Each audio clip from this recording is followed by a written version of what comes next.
Salut Alex, Salut Matt. ça va? Oui, toi? Ouais. Ok, check. Pour notre projet de chimie, en les différences de la phosphorescence et la fluorescence, j'ai trouvé un bon vidéo sur YouTube. Je t'ai envoyé le link par courriel, tu peux aller checker ça out. Ok, super. Merci, man. Je vais aller checker ça. Alright, à tantôt. À tantôt, man.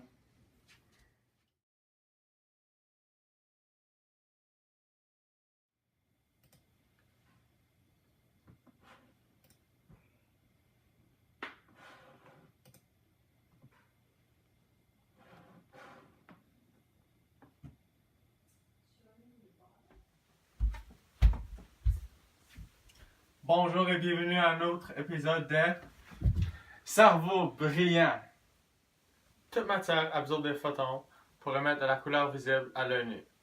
Aujourd'hui, nous allons aborder sur le sujet entre la phosphorescence et la fluorescence et leurs différences. Commençons avec la fluorescence. Il absorbe des rayons UV et émet cette lumière à une vitesse très élevée. Ceci est causé par le relâchement très rapide de ces photons. De plus, la fluorescence reste dans un état singulaire, donc contient un nombre quantique de spin nul, ce qui signifie que les électrons de fluorescence bougent toujours en couple.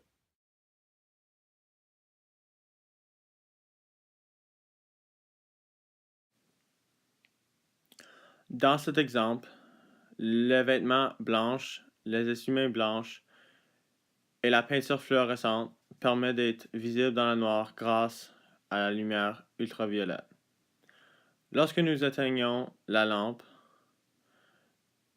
ces objets deviennent invisibles dans le noir.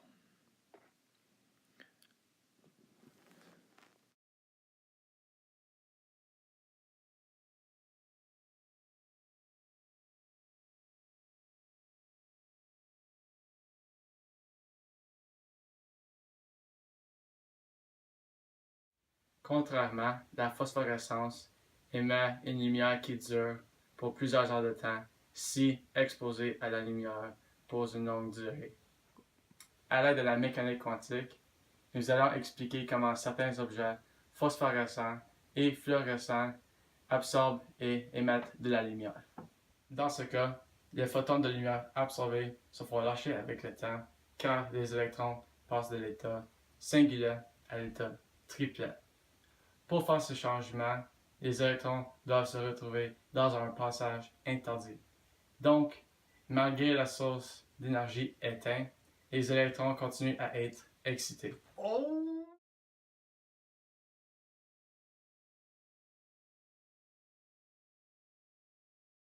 Dans cet exemple-ci, les étoiles phosphorescentes se font charger par la source lumineuse telle que cette lumière.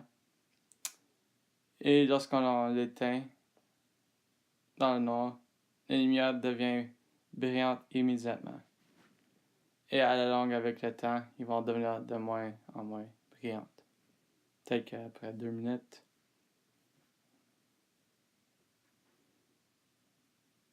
Et après 5 minutes, ils sont rendus invisibles.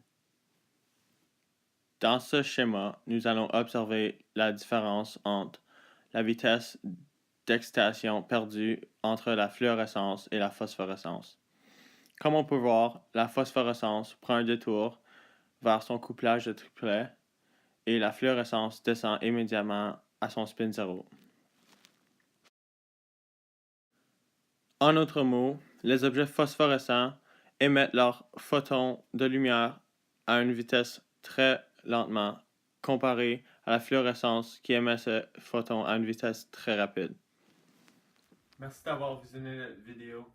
On espère que vous avez appris la différence entre la phosphorescence et la fluorescence. On souhaite que vos cerveaux sont plus Brillants!